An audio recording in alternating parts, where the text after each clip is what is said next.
तो इसमें अलग अलग आपको काम करना चाहिए। जैसे यहाँ पे अभी अगर आप लैगिंग इंडिकेटर्स के बारे में हमने पता लगाया था कि उसमें जो बात थी कि वो करंट या प्रीवियस के हिसाब से ही बात करते हैं। जैसे हमने एग्जाम्पल्स भी देखे थे, इसमें फ्रीक्वेंसी रेट है, सिविरिटी रेट है, लॉस्ट वर्क डेज है।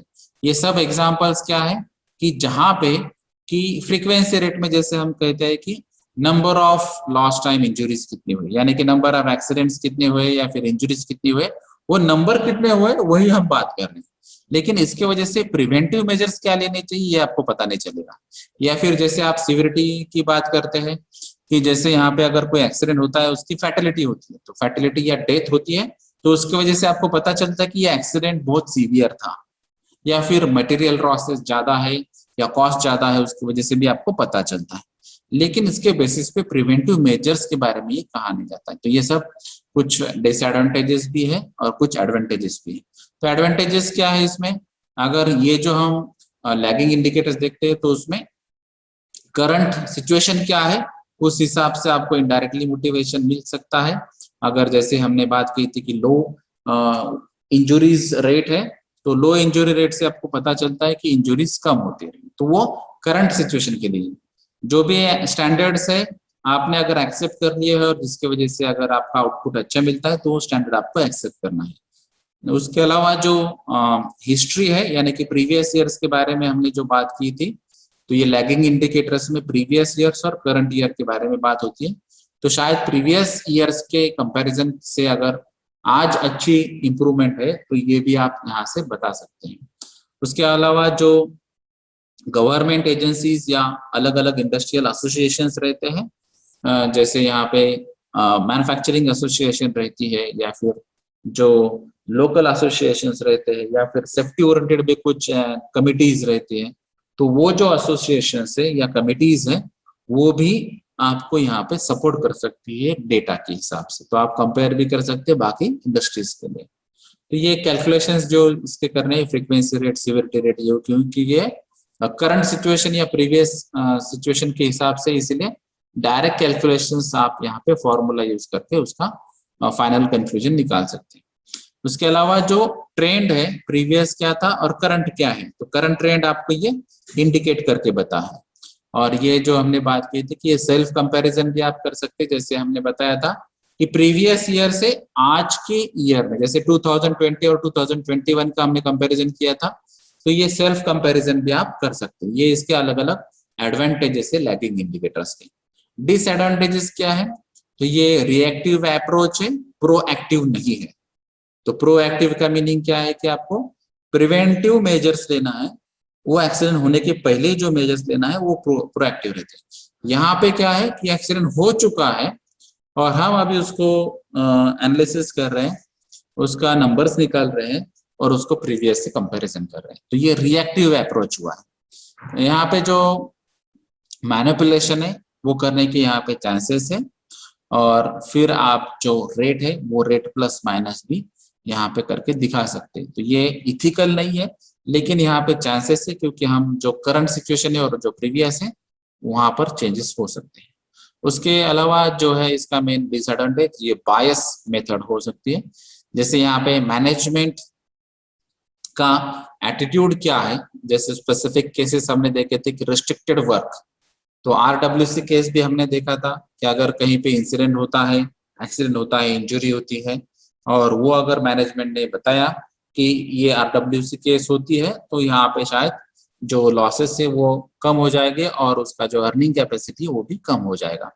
तो शायद एक वर्कर के लिए अगर मैनेजमेंट डिसीजन अलग लेता है, दूसरे वर्कर के लिए अलग लेता है, तो ये बायस हो सकता है। उसके अलावा जो डॉक्टर्स का इन्फ्लुएंस है, जैसे प्रैक्टिकली अगर हम देखेंगे डे टू डे लाइफ में, तो यहाँ पे ऐसे बहुत सारे एग्जांपल्स हैं कि जहाँ पे डॉक्टर गलत इंडिकेशंस देते हैं। जैसे कि अगर आपको मालूम है कि यहाँ पे अगर ये नॉर्मल इंसिडेंट की वजह से अगर आपको लगता है कि ये पर्सन को रेस्ट लेना चाहिए 4-5 दिन, लेकिन अगर डॉक्टर ने बता दिया कि 1 या 2 दिन में आपको काम पे जाना है, तो यहाँ पे ये डॉक्टर्स का इन्फ्लुएंस की वजह से क्या होने वाला है कि जो रिपोर्टेबल एक्सीडेंट था वो नॉन रिपोर्टेबल कैटेगरी में चला जाएगा, और उसके बेसिस पे भी फिर अलग अलग उसके इश्यूज हो सकते हैं।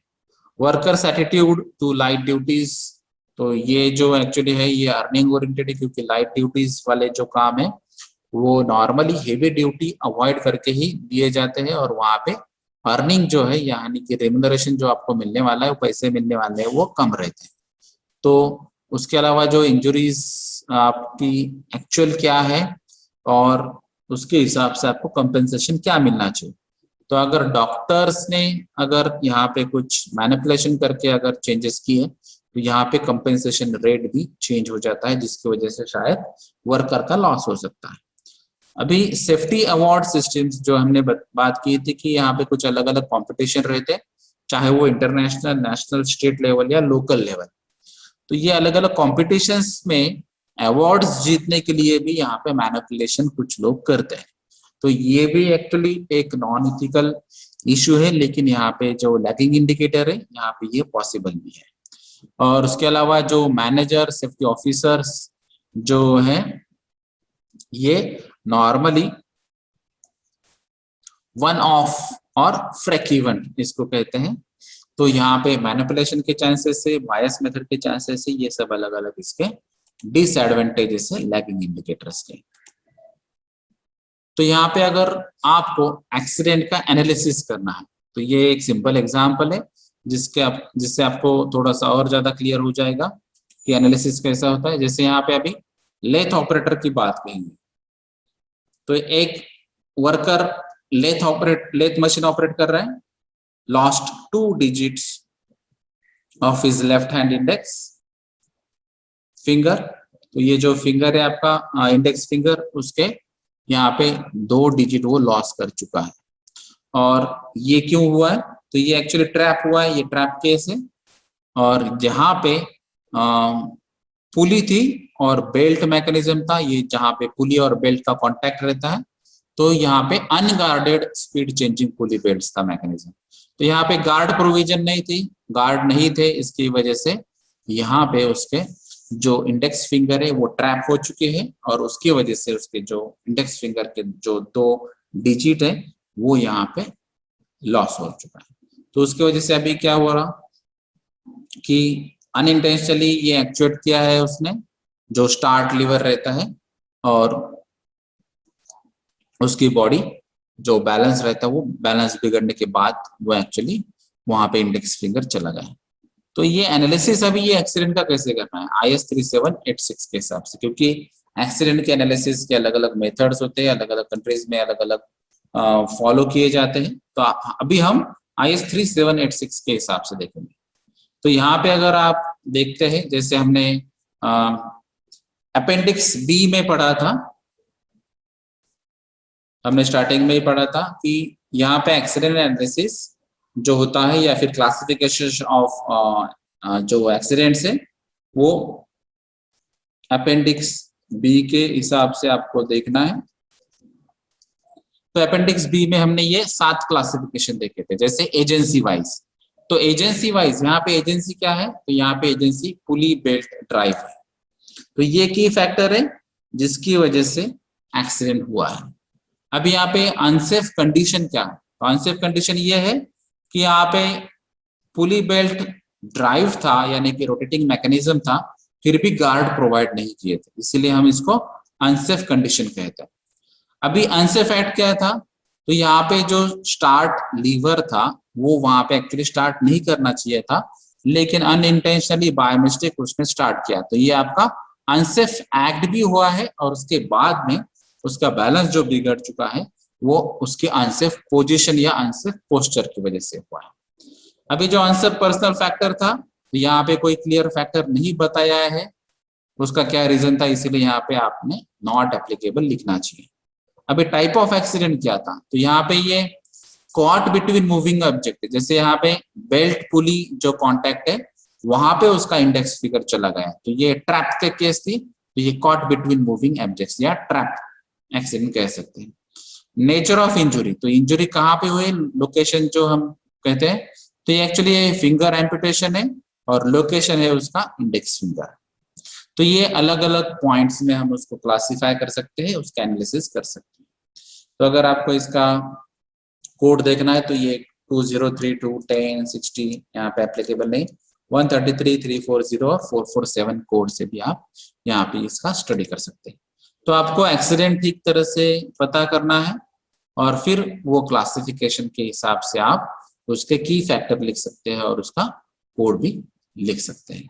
तो वैसे अगर ये एक्सीडेंट आपको और ठीक तरह से पढ़ना है तो ये एग्जाम्पल या फिर ऐसे बहुत सारे एग्जाम्पल्स आप ले सकते हैं, जिसके बेसिस पे आपको एक्सरसाइज करने के बाद ही थोड़ी प्रैक्टिस हो जाएगी कि IS 3786 की में आपको एक्सीडेंट का एनालिसिस कैसे करते हैं। जैसे यहाँ पे एक केस दी थी कि केमिकल प्लांट है, वहां पर उसको 2,4-डाइक्लोरोफिनॉल ये केमिकल है जो ट्रांसफर कर रहा है और ये कार्बोय थ्रू ट्रांसफर हो रहा है, और वहां पे उन्होंने पंप मैकेनिज्म एक्टिवेट किया है और ये पंप मैकेनिज्म्स के साथ टाइट फिटिंग की है, जो होज पाइप रहते हैं जो ट्रांसफर केमिकल करने के लिए, और वो कार्बाइड कनेक्ट किए हैं और वहां पे वेंटिंग प्रोविजन नहीं, तो ये विदाउट वेंटिंग है, तो ये अनसेफ कंडीशन हो गई। Was drench with the chemical spray, तो ये केमिकल स्प्रे मैकेनिज्म यहाँ पे यूज किया, which came out due to rupture of the pipe. तो यहाँ पे ये एक्सीडेंट हुआ है कि जो पाइप था, होज पाइप था, जहां से हम पंपिंग सिस्टम यूज करके कार्बोय थ्रू आपको केमिकल प्लांट में ये केमिकल ट्रांसफर कर रहे थे, उसका पाइप रप्चर हो चुका है। तो ये पाइप रप्चर होने के बाद ही विद इन 15 मिनट्स वो पर्सन जो था वो डेथ हो चुकी है उसकी। तो ये एक्टिविटी जो है विद इन 15 मिनट्स, यानी कि ये जो केमिकल था ये केमिकल टॉक्सिक या पॉइजनस या हजार्डस केमिकल कैटेगरी वाला था, क्योंकि ये स्टेल वैल्यू अगर आप देखेंगे तो stale value normally short term exposure limit है वो विद इन 15 मिनट्स की रहती है। तो यहाँ पे ये टॉक्सिसिटी के हिसाब से अगर आप देखेंगे तो ये हायर साइड वैल्यू रह सकती है। अभी यहाँ पे जो उन्होंने कंडीशन बताई, he had not one the required PP, तो जो पीपीज उनको बताए गए थे वो पीपीज उन्होंने नहीं पहने थे, यानी कि पीवीसी ओवरऑल यानी कि पॉलीविनिल क्लोराइड के जो ओवरऑल एप्रॉन रहता है, फुल बॉडी एप्रॉन रहता है, वो पहनना चाहिए था। सेफ्टी हेलमेट बताए गए थे, सेफ्टी गॉगल्स बताए गए थे, फेस शील्ड्स बताए थे, हैंड ग्लोव्स बताए थे और गम बूट्स बताए थे। तो जब ये 2,4-डाइक्लोरोफिनिल आप carboy through, pumping through chemical plant में ट्रांसफर करते हैं, तो यहाँ पे ये अलग अलग पीपीज आपको पहनना है, वेंटिंग प्रोविजन देनी है और उसके बाद में एक्चुअली ये केमिकल ट्रांसफर करना है। तो ये ओवरऑल सिचुएशन है। तो आपको इसको IS 3786 क्लासिफिकेशन के हिसाब से एनालाइज करते आना चाहिए। तो अगर आपको अपेंडिक्स बी मालूम है, 7 क्लासेस मालूम है, तो आप इसमें से की फैक्टर्स फाइंड आउट कर सकते हैं और उसके फिर आपको कोड भी वहां पे देख लें। जैसे यहाँ पे अभी मैं बता रहा हूँ, तो यहाँ पे है एजेंसी टॉक्सिक केमिकल जो था 2,4-डाइक्लोरोफिनॉल, 2,4-डाइक्लोरोफिनॉल ये टॉक्सिक केमिकल है। ये लिक्विड, क्योंकि हम पंपिंग कर रहे हैं तो ये लिक्विड फॉर्म में है। अभी यहाँ पे अनसेफ कंडीशन क्या थी, तो जो होज पाइप था वो विदाउट वेंटिंग था, वेंटिंग प्रोविजन नहीं थी और ये हजार्डस अरेंजमेंट। उसके अलावा जो था अनसेफ एक्ट, तो उसने जो पीपीज उन्होंने बोले थे स्टैंडर्ड गाइडलाइंस में सेफ्टी ऑपरेटिंग प्रोसीजर्स थ्रू, तो वो पीपीज जो बताए गए वो उसने बियर नहीं किए थे। अनसेफ पर्सनल फैक्टर क्या है, लैक ऑफ नॉलेज और स्किल। तो पीपीज पहनना चाहिए, वेंटिंग प्रोविजन होनी चाहिए, उसके बाद में ही आपको ये करना चाहिए। ये आपको स्किल नहीं थी, यानी कि शायद इसको आपकी ट्रेनिंग नहीं थी या फिर ट्रेनिंग दी गई लेकिन आपने शायद ध्यान में नहीं दिया होगा, तो ये लैक ऑफ स्किल है। उसके अलावा है टाइप ऑफ एक्सीडेंट, तो ये जो कॉन्टैक्ट है बाय एब्जॉर्प्शन हार्मफुल सब्सटेंसेस का, शायद ये स्किन थ्रू या रेस्पिरेशन थ्रू, इंजेक्शन थ्रू या फिर आइज थ्रू, अलग अलग कॉन्टैक्ट्स थ्रू ये केमिकल आपके बॉडी में जा चुका है और जिसकी वजह से यहाँ पे डेथ हो चुकी है। तो ये नेचर ऑफ इंजुरी क्या है, फैटेलिटी केस है, यानी कि डेथ बाय एक्यूट पॉइजनिंग। तो ये एक्यूट पॉइजनिंग केस है और यहाँ पे फाइनल कंक्लूजन डेथ है।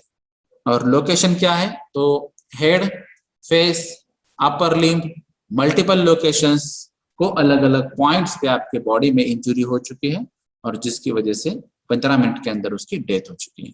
तो यहाँ पे अगर आप कोड देखेंगे तो ये अलग अलग कोड से, जैसे ये 2323 है, 30 है, 50 है, 40 है, 171, 370 या 417। तो आपको ये IS 3786 में अपेंडिक्स 1 और 2 जो है वो अगर आप ठीक तरह से डिटेल में पढ़ेंगे तो फिर आपका एक्सीडेंट का एनालिसिस आप IS 3786 के हिसाब से कर सकते हैं। Thank you.